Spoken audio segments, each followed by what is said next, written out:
తెలంగాణలోని అన్ని వర్గాల ప్రజలు, ఉద్యోగులు, నిరుద్యోగులు, విద్యార్థులు, అటు రైతన్నలు, మహిళలు, అన్ని వర్గాల ప్రజలు అనుకుంటున్నారు కాంగ్రెస్ కు ఓటేసి చేటైంది రాష్ట్రానికి. నష్టం జరిగింది రాష్ట్రానికి, వెనక్కిపోయింది రాష్ట్రం. మళ్ళీ సమైక్య పాలనలో ఎట్లాంటి పరిస్థితి ఉంటుండేనో తెలంగాణలో అట్లాంటి పరిస్థితులు ఇప్పుడు ఉన్నాయి అని చెప్పేసి అనుకుంటా ఉన్నారు. ఇవాళ రాష్ట్ర అవతరణ దినోత్సవం సందర్భంగా ప్రజలందరికీ శుభాకాంక్షలు చెప్పుకునే పరిస్థితి కూడా లేదు. ఎందుకంటే అన్ని వర్గాలు అరిగోసపడుతున్నాయి కాంగ్రెస్ పాలనలో. ఒక పండగ వాతావరణం ఉండాల్సిన రోజు ఇవాళ రైతన్నలు కళ్ళాల మీద వాళ్ళు విలపిస్తా ఉన్నారు. ఎట్లా పండగ చేసుకుంటాము? అటు స్కూళ్ళు తెరవబోతా ఉన్నారు, తల్లిదండ్రుల గుండెల్లో రైలు పరిగెడుతా ఉన్నాయి. మరి గురుకులాల్లో పిట్టలు ఆలిపోయినట్టు ఆ పిల్లలు చచ్చిపోతా ఉన్నారు. పిడికెడు నాణ్యమైనటువంటి శుచి శుభ్రత కలిగినటువంటి అన్నం పెట్టలేకపోతుంది ఈ ప్రభుత్వము. పిల్లల చదువులు ఎట్లా అని తల్లిదండ్రులు ఆందోళన చెందుతా ఉన్నారు. అటు ఉద్యోగులు 6 డిఏలు బకాయి పడే, పిఆర్సీ లేకపాయే. అటు పదవి విరమణ పొందినటువంటి ఉద్యోగులు వాళ్ళకి రావాల్సినటువంటి వాళ్ళు దాచుకున్నటువంటి డబ్బులు వాళ్ళకి రాక, మహిళలు ఇస్తానన్న 2,500 పెన్షన్ ఎటువాయ్, పెంచుతామన్న ఆసరా పెన్షన్ ఎటువాయ్, మరి కళ్యాణ లక్ష్మితో పాటు ఇస్తానన్న తులం బంగారం ఏమైపోయాయి? అయ్యా, బంగారం ధర పెరిగితే ఓ 50,000 అదనంగా ఇవ్వచ్చు కదా. 50,000తో మొదలు పెట్టి కేసీఆర్ గారు ధరలు పెరుగుతున్నాయని 75,000గా, ఆ తర్వాత 1,00,000 రూపాయలుగా, మరి ఏ మేనిఫెస్టోలో పెట్టకున్నా, ఎవరు అడగకున్నా, ఎవరికి మాట ఇవ్వకున్నా దాన్ని పెంచింది. మరి కాంగ్రెస్ ఒక 50,000 అదనంగా ఇవ్వచ్చు కదా. దానికి 50,000 అదనంగా ఇచ్చుడు కాదు కదా, పిల్ల పుట్టినప్పుడు ఇవ్వాల్సిందేమో పెళ్లిలో ఇవ్వాల్సినవి పిల్ల పుట్టిన తర్వాత ఇచ్చే పరిస్థితి కనబడతా ఉన్నాం, చూస్తా ఉన్నాం. ఒక్క వర్గానికి కూడా మేలు చేయట్లేదు. అటు వ్యవసాయ రంగం కుదేలైపోతా ఉన్నది, ఇటు విద్యారంగము, వైద్యము, అన్ని రంగాలు కూడా విలపిస్తా ఉన్నాయి. గోడుమంటా ఉన్నది తెలంగాణ. సారే కావాలి, సారే రావాలి, కేసీఆరే రావాలి అనేటువంటి ప్రజల ఆకాంక్ష, ప్రజల పిలుపు వినపడతా ఉన్నది. విధ్వంసం కాంగ్రెస్ పాలన. మరి హైడ్రా పేరుతోని పేదల ఇండ్లు కూల్చి పెద్దోళ్ళ ఇండ్లు కాపాడు. అదే బఫర్ జోన్ లో, అదే చెరువుల్లో ఉన్నటువంటి పెద్దల ఇండ్లకేమో గొడుగు పడుతుంది, పేదల ఇళ్ళనేమో అడుగు ముట్టిస్తుంది. ఈ పరిస్థితులు ఎట్లా మరి? ప్రజలు అర్థం చేసుకుంటా ఉన్నారు, ప్రజలు బాధపడతా ఉన్నారు. కేసీఆర్ కావాలని అనుకుంటున్నారు. కేసీఆర్ గారి 9.5 సంవత్సరాల పాలన ఎట్లుండే, తెలంగాణ రాకముందు ఎట్లా ఉండే పరిస్థితి, ఈ ఊర్లలో యువకులు మీసాలు మొలిసేటువంటి, అప్పుడప్పుడే మీసాలు వస్తున్నటువంటి యువకులు కూడా ఊర్లలో ఉండలేని పరిస్థితి, చక్కగా చదువుకోలేని పరిస్థితి. మరి ఎప్పుడు నక్సలైట్లకు అన్నం పెట్టిందని పట్టకపోతారో, ఎక్కడ ప్రశ్నిస్తే నక్సలైట్ అని ఎదురు కాల్పులు చేసి చంపేస్తారో, ఎదురు కాల్పులు అంటారు, కాల్చి చంపి ఎదురు కాల్పులు అంటారో, ఆ భయంతో యువత ఇళ్లలో ఉండేది కాదు, ఊళ్ళల్లో ఉండేది కాదు. ముసలోళ్లకు నిలయంగా ఊర్లు ఉండేవి, వలసల బతుకులు ఉండేవి తెలంగాణ రాకముందు. నెత్తురు వారందెన్నడో మా తెలంగాణ పల్లెలో, నేలకు రాలందెన్నడో నా తెలంగాణ పల్లెలో అన్నట్టు పరిస్థితులు ఉంటుండే. మరి తెలంగాణ రాష్ట్రం వచ్చినాక వలసలు వాపస్ అయినాయి, వ్యవసాయం మరి వృద్ధి జరిగింది, పంటల సాగు విస్తీర్ణం పెరిగింది, 24 గంటల కరెంట్ ఇవ్వగలిగిండు, రైతు బంద్ ఇవ్వగలిగిండు, రైతు బీమా ఇవ్వగలిగిండు, వ్యవసాయానికి వెన్నుదన్ను అయిండు కేసీఆర్ గారు. అట్లాంటి పాలన ఉండే కదా. కవులప్పుడు విలపించేది దాశరథి గారు, ఆయన ఎంత గొప్పగా, ఆచల్లని సముద్ర గర్భం దాచిన బడబానలమెంతో, ఆ నల్లని ఆకాశంలో కానరాని భాస్కరులెందరో అనేటువంటి ఆ గీతంలో కరువంటూ కాటకమంటూ కనిపించని కాలాలెప్పుడో, కరువంటూ కాటకమని కనిపించని కాలాలు ఎప్పుడో కదా అని ఆయన ప్రశ్న, ఆయన ఆవేదన వ్యక్తం చేస్తాడు. అందులో ఆ కరువు కాటకాలు లేని కాలాన్ని కేసీఆర్ గారు తీసుకురాగలిగారు. సుఖశాంతుల తెలంగాణను, సుభిక్షమైన తెలంగాణను సాధ్యం చేయగలిగింది. గోదావరి కృష్ణమ్మలు మన బీళ్లకు మల్లాలే, పచ్చని మాగాణాల్లో పసిడి సిరులు పండాలే అని ఏదైతే ఉద్యమ ఆకాంక్ష గీతం ఉన్నదో దానికి అనుగుణంగా మరి సాగునీరు అందించగలిగిండ్రు, ప్రాజెక్టు ప్రపంచ ప్రఖ్యాత ప్రాజెక్ట్ నిర్మాణం చేయగలిగిండ్రు, మండు టెండల్లో మత్తళ్ళు దుంకే చెరువులను చూపించగలిగిండ్రు. కరువన్నదిని తెలంగాణ రాష్ట్ర ఆవిర్భావం జరగగానే ఊహించి ప్రజాకవి గోరటంకన్ ఒక పాట రాసింది. కరువన్నదింక నిఘంటువుల దాగనున్నదో అని ఆయన. ఉం? ఎదపైన దిగులు బండదొలిగి బాధదొలిగెనో, ఎండిన సెలిమె నిండిన అనుభూతి గలిగెనో, ఏరువడ్డ తెలంగాణ పేరు మోగగా అని చెప్పేసి ఆ పాటలో ఆయన అంటాడు. కరువు అనేది ఇక నిఘంటువులో దాగి ఉంటది అని చెప్పి, అట్లాంటి పరిస్థితులు కేసీఆర్ గారి పాలనలో తీసుకురాగలిగితే ఈ 2.5 సంవత్సరాల సర్వభ్రష్ట కాంగ్రెస్ రాష్ట్రాన్ని నాశనం చేస్తా ఉన్నది, అన్ని రంగాలను భ్రష్టు పట్టిస్తా ఉన్నది, అన్ని వర్గాలను మోసగిస్తా ఉన్నది. ప్రజలు సార్ కోసం చూస్తూ ఉన్నారు, సారే కావాలనుకుంటున్నారు, సార్ కోసం వేచి చూస్తా ఉన్నారు. కాంగ్రెస్ కు కర్రు కాల్చి వాత పెడతారు. తెలంగాణ రాష్ట్ర ఆవిర్భావ దినోత్సవాన్ని ఒక బాధతోని జరుపుకోవాల్సిన పరిస్థితి ఉన్నది. ఎందుకంటే కాంగ్రెస్ నాయకులు వాళ్ళ పాలనలో సబ్బండ వర్గాల ప్రజలు, తెలంగాణ రాష్ట్ర అన్ని కుల మతాల ప్రజలు ఈరోజు దీనమైన పరిస్థితికి దిగజారిన పరిస్థితి ఉన్నది. కేవలం తెలంగాణ రాష్ట్రంలో ఎలాంటి వారికి కూడా ఎలాంటి సంక్షేమ పథకాలు కూడా అందడం లేదు. ఈరోజు రైతులను చూసుకుంటే ఈరోజు వాళ్ళు పండించిన వడ్లని కొనే దిక్కులేక వాళ్ళు రోడ్డు మీదకి వచ్చి అదే వడ్లలో అదే స్థానంలో వాళ్ళు గుండెపోటు వచ్చి చనిపోయే పరిస్థితి ఉన్నది.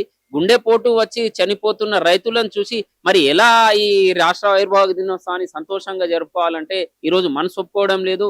మనం తెలంగాణ రాష్ట్రాన్ని సాధించిందే మనం బాగుపడాలని, మన సబ్బండ వర్గాల ప్రజలు ఆ రోజు దశాబ్దాల కాలం పాటు మన ఆర్థిక వనరులని, మన నీళ్లని, నిధులని వాళ్ళందరూ దోసుకపోయారు కాబట్టి ఆ బాధతోని గుండె రగిలి గుండెల్లో మంట పుట్టి తెలంగాణ రాష్ట్రాన్ని సాధించుకొని కేసీఆర్ గారి పరిపాలనలో 10 సంవత్సరాలు అందరూ కూడా సుఖశాంతులతో తెలంగాణ రాష్ట్రంలో కేసీఆర్ గారు ప్రవేశపెట్టిన రైతు బంధు అనే స్కీమ్, రైతులకు ఇచ్చిన 24 గంటల కరెంటు, రైతు ఒకవేళ ప్రమాదవశాత్తు గాని ఎలాగైనా చనిపోతే గాని వారికి 5 లక్షల రూపాయలు రైతు బీమాతోని వాళ్ళని సాయం చేయడం వల్ల రైతులందరి ముఖాలు తెల్లబడ్డాయి. అలాగే అనేక సంక్షేమ పథకాలతోని ప్రతి ఒక్కరికి మహిళలకు, గర్భిణీ స్త్రీలకు వాళ్ళకు కూడా మంచి స్కీమ్స్ అనేది అందించడం జరిగింది. యువతకు ఉద్యోగాలు ఇవ్వడం జరిగింది. కేటీఆర్ గారి చొరవతోని ఐటీలో 30 లక్షల మంది యువకులకు ఉద్యోగాలు ఇవ్వడం జరిగింది. ప్రతి ఒక్కరికి పని అనేది ఖచ్చితంగా దొరికింది. కాబట్టి ఆ 10 సంవత్సరాలు సుపరిపాలన అనే మేము భావించి మంచి సంతోషంతో జరుపుకున్నాం.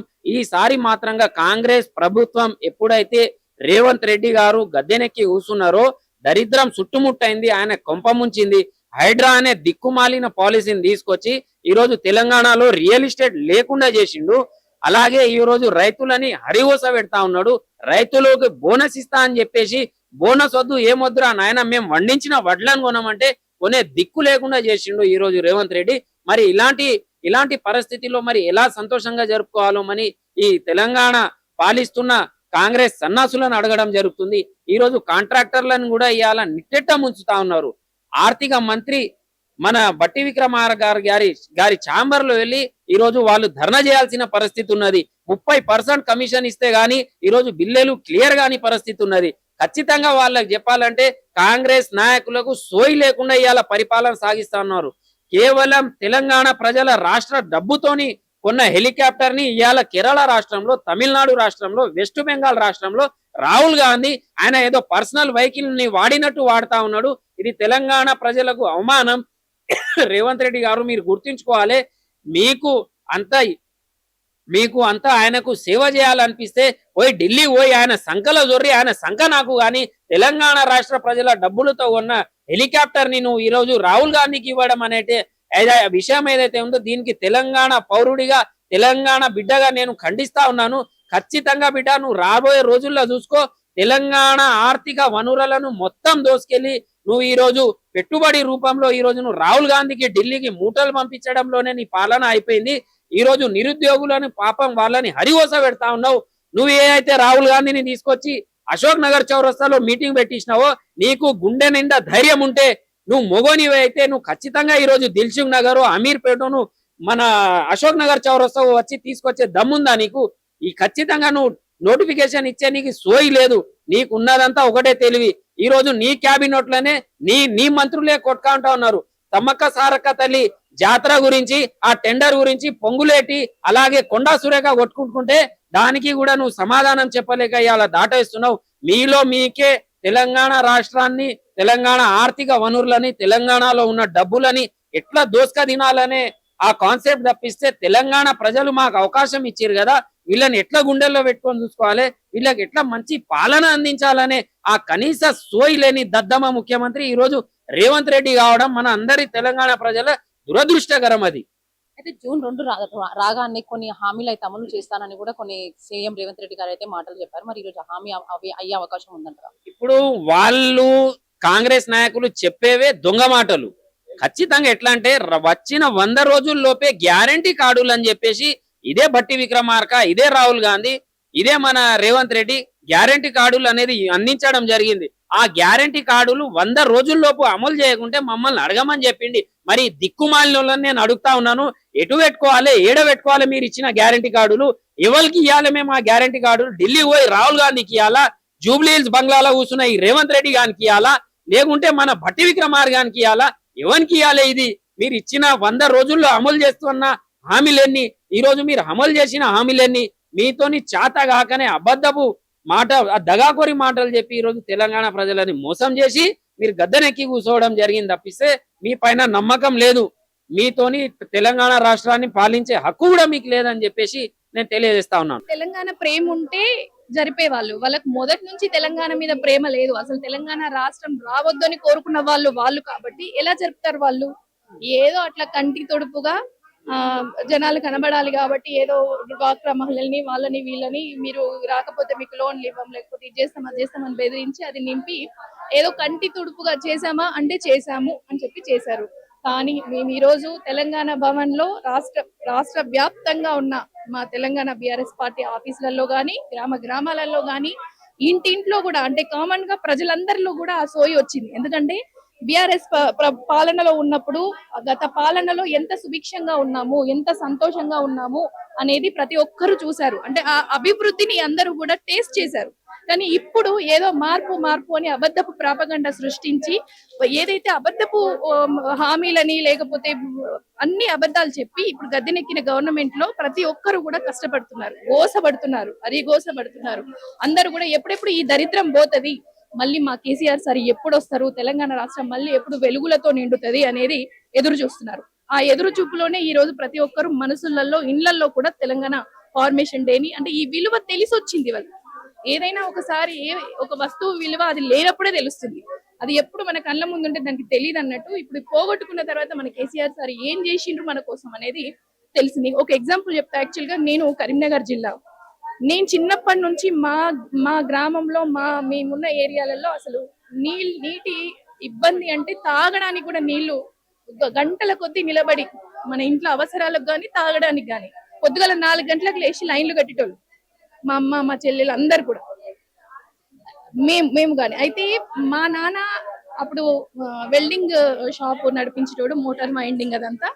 మా నాన్న ఒక ప్లాన్ చేశాడు. ఏంటంటే ఆయనకు కూతుళ్ళ మీద ప్రేమ, భార్య మీద ప్రేమ, ఆడబిడ్డల మీద ప్రేమ కాబట్టి నా బిడ్డలు కష్టపడొద్దు అని ఒక ఆటో రిక్షా తెచ్చి ఆయన నాలెడ్జ్ కి ఆయనకు తోచింది ఏంటంటే ఒక డ్రమ్ తెచ్చి దాన్ని కట్ చేసి బిందెలు ఎన్నెన్ని మోస్తారు నా బిడ్డలు అని చెప్పేసి నా తండ్రి ఆ రోజు ఒక రిక్షా తెచ్చి ఫస్ట్ ఒక ఇకమతి చేసిండు. మరి అలాంటి ఇకమతి నా బిడ్డలకి మాత్రం అంటే ఆయన ఏంటంటే తన బిడ్డల మీద ప్రేమను మాత్రం చూపించుకోగలిగిండు ఆయనకున్న పరిధిలో. మరి మన బాపు కేసీఆర్ గారు ఏం చేసిండ్రు, తెలంగాణ రాష్ట్ర ప్రతి ఒక్క ఆడబిడ్డని తన బిడ్డలాగా భావించి ఏ ఒక్క బిడ్డ కూడా బిందెతో నీళ్లు మొయ్యొద్దు అని ప్రతి ఒక్కరికి ఇంటింటికి కూడా మిషన్ భగీరథతో మంచి నీళ్లు, నీ అవసరాలకు కావాల్సి ఇంకా ఎక్కువ నీళ్లు కూడా ఇంటికి వచ్చేదాకా మన గడపకి వచ్చేటట్టు చేసింది. అంటే ఎంత ప్రేమ ప్రతి ఒక్క ఆడబిడ్డ అంటే ఆ ఒక్కటే కాదు, మంచినీళ్ళు ఒక్కటే కాదు, సాగునీటికి గానీ ప్రతి ఒక్కటి. అంటే ముసలోళ్ళకి ఒక కొడుకయిండు, ఆసరా పింఛన్లు 200 ఉన్న పింఛన్లను 2000 చేసిండు. కడుపులో ఉన్న బిడ్డ కడుపులో పిండం పడింది అని తెలిసినప్పటి నుంచి పుట్టి ఇంటికి వెళ్లే వరకు కూడా ఒక కన్న తండ్రి లాగా అన్ని రకాలుగా కేసీఆర్ కిట్ ఇచ్చి ఆదుకున్నాడు. కడుపులో ఉన్నప్పుడు పోషకాలు అందించిండు. ఇలా చెప్పుకుంటూ పోతే అసలు ఆయన ఈ పథకం అందలేదు అంటే వీళ్ళకు ఈ కష్టం ఉంది, ఏది రాకూడదని ముందే ఆలోచించిన వ్యక్తి, ఎంతో ఒక 10 సంవత్సరాల కాలాన్ని ముందుగానే గెస్ చేయగలిగే వ్యక్తి కేసీఆర్ గారు. మరి అలాంటి వ్యక్తి విలువ ఈ రోజు ప్రతి ఒక్క తెలంగాణ బిడ్డకు తెలిసింది. మళ్ళీ ఎప్పుడెప్పుడు ఎలక్షన్స్ వస్తాయి, ఈ పీడ మేము ఎప్పుడు కాంగ్రెస్ పీడ ఎప్పుడు వదిలించుకుంటాము, మళ్ళా బీఆర్ఎస్ ప్రభుత్వాన్ని కేసీఆర్ గారిని ఎప్పుడు గెలిపించుకుంటామని ప్రతి ఒక్క తెలంగాణ బిడ్డ ఆకాంక్ష ఈ రోజు ఉంది. తెలంగాణ ఉద్యమకారులను మర్చిపోయిన పార్టీ బీఆర్ఎస్ పార్టీ అని ప్రతిపక్షాలు అంటున్నారు. దాని గురించి మీరేం చెప్తారు? ఇప్పుడు ఉద్యమకారుల్ని ఎప్పుడు మర్చిపోలేదు, అందరికీ సమాన అవకాశాలు ఇచ్చిందంటే కొన్ని మనకున్న టైంలో తెలంగాణని అభివృద్ధి చేసే ధ్యాసలోనే మన కేసీఆర్ గారు కానీ మన రాష్ట్ర యంత్రాంగం కానీ ఆ రోజు పనిచేసింది. అంటే మనం ఫస్ట్ అభివృద్ధి చేసుకున్న తర్వాత ఎవరెవరికి ఎక్కడెక్కడ ఏ సముచిత స్థానం కల్పించాలి అనే ఒక టైం తప్పకుండా కావాల్సిందే. ఎందుకంటే అన్ని ఒకేసారి అంటే కలగలిపి ఎప్పుడు కావు. ఒక స్టెప్ బై స్టెప్ అన్ని మనకు చూస్తూనే ఉన్నాం. ఎట్లుండే అంటే ఒక డ్రై తెలంగాణని ఈ రోజు ఒక బంగారు తెలంగాణగా చేసిండు. ఎక్కడ చూసినా ఎండిపోయిన పొలాలు, నీళ్లు లేక, అసలు రోడ్లు లేక, అసలు ఊర్లన్నీ కూడా వెలవెలలాడిపోయే ఒక ఊర్లని ఈ రోజు పచ్చదనంతో పరిశుభ్రంతో ప్రతి ఒక్కరికి బయటికి వెళ్ళి ఇది లేదు అనకుండా అన్ని రకాలుగా అరేంజ్ చేసిన తండ్రి ఆయన. మన ప్రతి ఒక్కరికి తండ్రి, తెలంగాణకు తండ్రి కేసీఆర్ గారు. జాతిపిత, తెలంగాణ జాతిపిత మన కేసీఆర్ గారు. అలాంటిది మరి ఇప్పుడు ఖచ్చితంగా ఈసారి గనక మన గవర్నమెంట్ వచ్చుంటే నిజంగానే అందరికి కొంతమందికి అందినాయి, ఇంక కొంతమంది ఇక్కడ ఉంటారు. ఇప్పుడు అందరికి 100% ఫుల్ఫిల్ చేయాలంటే ఎవరి వల్ల కాదు. అది కొంతమందికి తెలియవచ్చు, కొంతమందికి ఇంతవరకు రాలేకపోవచ్చు. ఖచ్చితంగా ఈసారి కనుక మన గవర్నమెంట్ వచ్చుంటే అందరికి సముచిత స్థానం వచ్చేది. కానీ దురదృష్టవశాత్తు ఏంటంటే ఇలాంటి అబద్ధపు ప్రాపగాండని సృష్టించే వాళ్ళల్లో ఒక మైండ్ అంతా చేంజ్ చేసి మార్పు రావాలి, మేము వస్తే చేస్తామని మరి చెప్పారు కదా. మరి ఏది అసలు ఇవాళ అక్కడ కంటి తుడుపుగా చేసిండ్రు. మరి నిజంగానే మీకు అంత సోయి, నిజంగానే మీకు అంత ప్రేమ ఉంటే మరి ఉద్యమకారులకు సముచిత స్థానం మీరు కల్పించవచ్చు కదా. మరి ఎంతమంది లేరు ఇప్పుడు, వాళ్ళకి ఏం చేసిరు ఇప్పుడు వాళ్ళు చెప్పాలి. మరి ప్రతి ఒక్క ఆడబిడ్డను కోటీశ్వరాల్ని వేస్తాడు. ఎక్కడ చేసిండు అసలు ఏ ఒక్క పథకమైనా ప్రతి ఒక్క ఆడబిడ్డకి 22,500 ఇస్తా అన్నాడు, స్కూటీలు ఇస్తా అన్నాడు. ఏ ఒక్క హామీ అన్నా నెరవేర్చిందా? అన్నిట్లో ఫెయిల్ అయిన ముఖ్యమంత్రి, అన్నిట్లో ఫెయిల్ అయిన ప్రభుత్వం ఏదైనా ఉంటే కాంగ్రెస్ ప్రభుత్వమే అది.